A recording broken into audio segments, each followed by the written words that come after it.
जहाँ तक हमारा सोचना है कि यहाँ की पब्लिक है जागरूक है, लेकिन जहाँ वो जागरूक है वहाँ सरकार जागरूक नहीं है। सरकार पता नहीं कहाँ सो रही है, ये हम भी नहीं जानते। जितने भी कर्मचारी वो पूर्ण रूप से अपना काम करना ही नहीं चाहते हैं। वो तो सिर्फ अपना टाइम वेस्टेज टाइम ही निकालना चाहते हैं। अगर उन पर प्रॉपर रूप से ध्यान दिया जाए सारे काम के लिए, जो उनको काम कहा जाए, अगर वो काम पूर्ण रूप से होते हैं तो शहर में आने जाने में और जितने भी वो काम है वो सारे के साफ और अच्छे हो जाए। निगम इसके प्रति गंभीर नहीं है, क्योंकि जहाँ भी हम शिकायत करने जाते हैं तो वहाँ पे निगम में कह रहे हैं कार्रवाई हो जाएगी, लेकिन वो सिर्फ एक दिन का दिखावा होता है, उसके बाद कोई कार्रवाई नहीं होती है। पूरी बहस के दौरान अधिकारियों को लेकर एक सवाल उठकर आ रहा है। विक्रम जी, मैं आपसे जानना चाहता हूं कि क्या सच में किसी भी नगर निगम के लिए, स्थानीय निकाय के लिए अधिकारी वो सबसे बड़ी चाबी है जिसके जरिए ये पूरी सफाई व्यवस्था हिलती है? निर्वाचित जनप्रतिनिधि यहाँ पर लाचार महसूस करते हैं खुद को? निर्वाचित जो जनप्रतिनिधि हैं वो लाचार इसलिए महसूस करते हैं। मैं आपको ये कहना चाहता हूँ कि उन अधिकारियों में इनका डर नहीं है, और बीजेपी बोर्ड ने तो उन अधिकारियों के सामने घुटने टेक दिए हैं। मैं फिर बताना चाह रहा हूं कि इस सफाई व्यवस्था में तभी सुधार हो सकता है तब ये कमीशनखोरी बंद हो। ये कमीशनखोरी अफसर द्वारा, जनप्रतिनिधि द्वारा, ये किसके द्वारा ये कमीशनखोरी? जानना चाहता हूं, जो बात आपको पता है, जो बात आम आदमी बोलता है, क्या कारण है कि आपके बगल में बैठे मनोज जी को इस बात की जानकारी नहीं हो पाती? इनको सब जानकारी है। ये इस भ्रष्टाचार पे आंखें मूंद रखे हैं क्योंकि ऊपर से इन पे प्रेशर है। उस प्रेशर में ये कुछ बोल नहीं पाते हैं। मनोज जी, किसका प्रेशर है? आज मैं ये कहना चाहता हूँ, महापौर जी बहस करने के लिए क्यों नहीं आए? वाला ही उत्तर में अपना जवाब भी खुद दे दे तो मैं उनके बारे में क्या टिप्पणी करूं। जैसे आपने कहा कि ये है, इसके लिए आंखें मूंदे बैठे हैं, तो प्रश्न भी इन्होंने किया, जवाब भी नहीं दिया। आंख क्यों मूंद कर बैठे? आपने स्वीकार किया, मतलब कि आप आंख मूंद कर बैठे? मैं तो ये कह रहा हूँ, इन्होंने प्रश्न किया, इन्होंने जवाब दे दिया उस चीज का। मैं जानना चाहता हूँ, प्रश्नकर्ता ही जवाब देगा तो प्रश्न करने का औचित्य क्या है? क्योंकि मुझे आपको जिम्मेदारी लेनी पड़ेगी। आपने आंख मूंद रखी। ज्योति जी, एक बार आ जाए बात पर। मैं आपको ये कहना चाहूँगा कि संवैधानिक जो भी हमारी इस तरह की संस्थाएं होती हैं, इसमें इस तरह की जो भ्रष्टाचार है या ऐसी कोई इरेगुलर चीजें, उनके लिए कोई स्थान नहीं होता। और अगर ये चीजें कुछ मेरा सवाल था, अधिकारी मनमानी करते हैं तो दूर करना हमारा काम है, हम लोग आप चुप क्यों है? नहीं, चुप होने का सवाल नहीं है। जैसे कि जब आज चर्चा हो रही है, कोई व्यक्ति बोल रहे हैं यहाँ, तो बीच में बोलना मेरे ख्याल से बिना किसी मतलब के, जब तक कोई ऐसी बात नहीं हो, ठीक नहीं होता।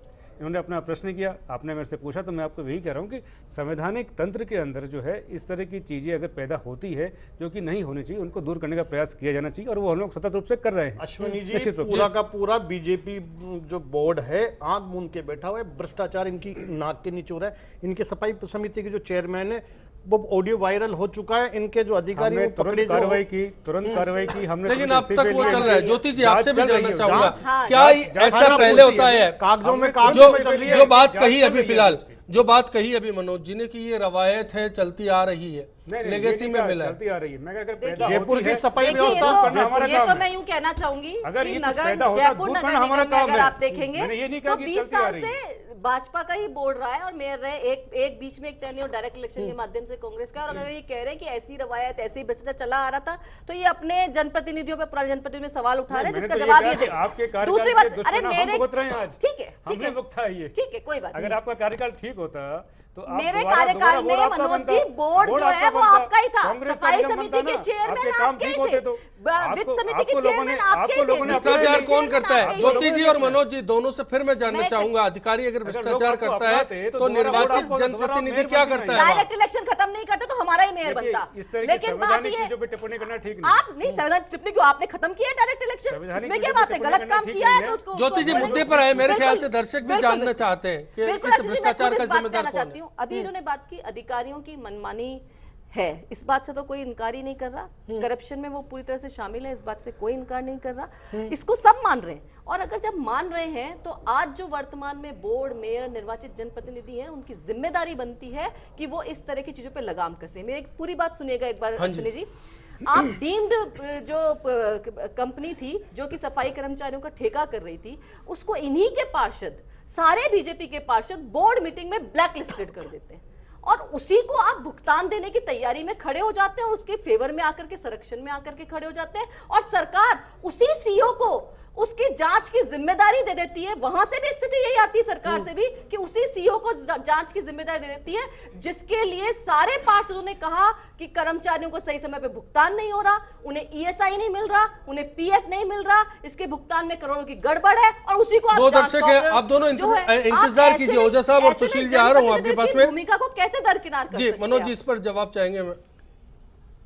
देखिए, जहाँ तक इन्होंने बात की पेमेंट के भुगतान की बात की इन्होंने, और जहाँ तक ब्लैकलिस्ट करने का सवाल था, निगम के अधिकांश पार्षद पक्ष में थे कि इस कंपनी की नहीं जो क्या कुछ- वजह रही क्या, हम तो मैं उसको जानना चाहते हैं। आपको वही बता रहा हूँ कि सारे पार्षद जो हमारे माननीय पार्षद थे सभी इस पक्ष में थे कि इस कंपनी की जो कुछ चीज़ें हैं, कुछ काम करने का तरीका वो ठीक नहीं है, इसको ब्लैकलिस्ट किया जाए।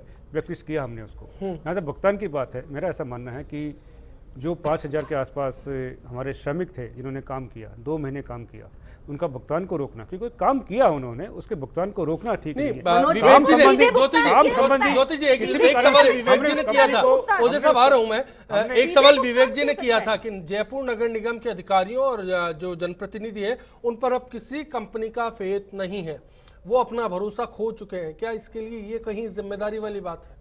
देखिए, मैं आपको इसमें ये कहना चाहूँगा कि आज के परिप्रेक्ष्य में अगर हम कोई परिवर्तन करना चाहते हैं, व्यवस्था में परिवर्तन करना चाहते हैं, जो चीज़ें लंबे समय से चली आ रही थी और पिछले 5 साल में जब पिछला बोर्ड था उस समय बहुत कुछ चीज़ें कॉलेप्स हुई और बिगड़ी चीज़ें, उनको ठीक करना हमारा आज काम है। एक जो लंबे समय सिस्टम चला आ रहा है उसमें कुछ गड़बड़ी पैदा हो गई, उसको हम चेंज कर रहे हैं, तो परिवर्तन के समय में कुछ रेजिस्टेंस पैदा होता है, तो ये फेज रेजिस्टेंस का है। निश्चित रूप से मैं आपको ये कहना चाहूँगा कि हम चीज़ों को ठीक करना चाह रहे हैं, सिस्टम को ठीक करना चाहते हैं, एक कुछ नई चीज़ें हम इस सिस्टम में लेके आना चाह रहे हैं कि भ्रष्टाचार को हम खत्म कर सकें, दूर रख सके हमारे निगम से, और निगम का जो चलिए वो सामान्य तस्वीर कामकाज भी है, समझता हूँ। जिससे कि जयपुर से आम पार्षद जनता है इससे सुशील लिंक जी, रखती वो है, भी जुड़े हैं उसको बेहतर हम और सुविधा दे इंद्र ओझा जी बीकानेर से हमारे साथ हैं। ओझा साहब नमस्कार। नमस्कार अश्विनी जी। बताएं सर। भाई साहब, मैं 2 बातें कहना चाहता हूँ। मेरा निवेदन है कि मुझे आप कहने का मौका दें। हाँ जी सर बिल्कुल। भाई साहब, ज्योति जी बहुत अच्छा बोलती हैं, हमेशा मैं इनकी डिबेट सुनता हूँ।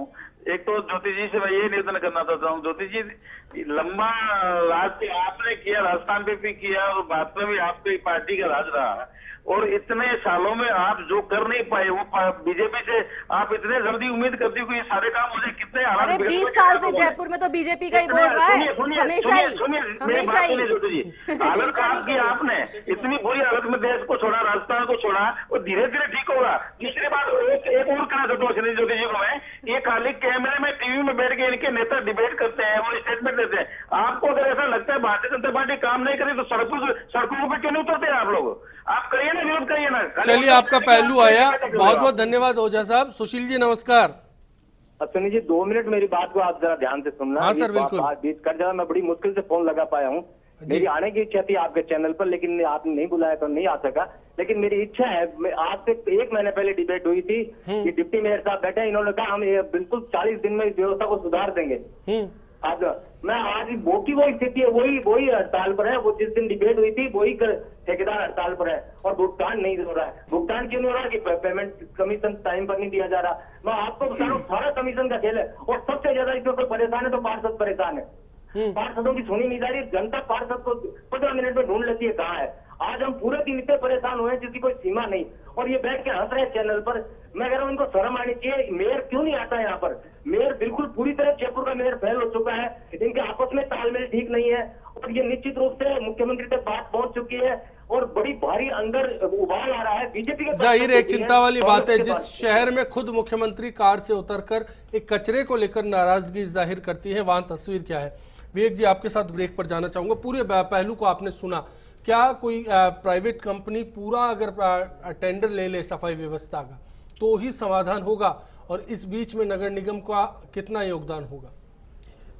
कोई भी प्राइवेट कंपनी अगर आती है और उसका सही तरीके से चयन होता है तो वो सफल होगी, लेकिन उसके लिए उसको कंडीसिव एनवायरनमेंट भी देना पड़ेगा, सहयोग म्युनिसिपल कॉरपोरेशन को भी करना पड़ेगा।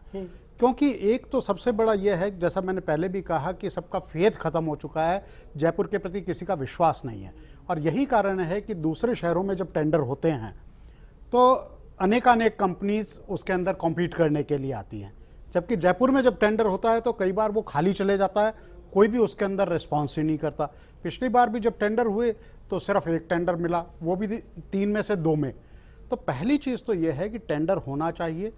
उसके साथ जो बहुत आवश्यक है टेंडर के साथ, कि इसको अब जो ज़माना है वो है आईसीटी का, इंफॉर्मेशन कम्युनिकेशन टेक्नोलॉजी का। हम स्मार्ट सिटी की बात करें, सबको लिंक कर दीजिए इंफॉर्मेशन कम्युनिकेशन टेक्नोलॉजी से। बायोमेट्रिक मशीन लगाइए, जीपीएस लगाइए, आरएफआईडी लगाइए, अब तो स्मार्ट बिन्स भी आने लग गए, उनको लगाइए। फिर देखिए भ्रष्टाचार कैसे होता है। वे ब्रिज लगाइए, भ्रष्टाचार की कहीं पे भी कोई गुंजाइश नहीं रहेगी। और आपको एक ये विश्वास दिलाना पड़ेगा, ये जो एक बार बार बात आ रही है कि ठेकेदारों के यहाँ पे भुगतान नहीं होते, ये बिल्कुल सत्य है। तो किसी की भी एक चरम होता है कि 2 महीने रुके, 6 महीने रुके, 8 महीने, जिसका जितना एपेटाइट होता है उतना रुक जाता है, लेकिन उसके बाद वो टूट जाता है और वो यहाँ से निकल जाता है। और यही कारण है ये कि तस्वीर है जयपुर और जो इसको- जननी है, बिल्कुल प्राइवेटाइजेशन की जननी है जयपुर वेस्ट मैनेजमेंट के सेक्टर में, लेकिन यहाँ पे आज भी कोई सीरियस प्लेयर आके काम नहीं करना चाहता है। ब्रेक लेते हैं, ब्रेक के बाद समाधान की राह पर बात होगी। आजकल भरतपुर शहर में इतनी मतलब पानी भरा हुआ है, जगह जगह पे लोग परेशान हैं और जगह जगह पे इतनी गंदगी है कि नगर निगम वाले लोग ना तो सफाई करते हैं और ना ही कुछ सुरक्षा करते हैं। और पानी, इतनी जगह पानी भरा हुआ है, कुछ लोग तो मतलब कुछ लोगों के मकान तो पानी में ही गिर जाते हैं, ना तो उनको कोई सुविधा मिल पा रही है, ना ही सुरक्षा मिल पा रही है। इसमें नगर निगम कोई सफाई नहीं करा रहा है। जो निचले से जो कॉलोनी है उनमें पानी भरा है, मकानों में और मकान गिर रहे हैं।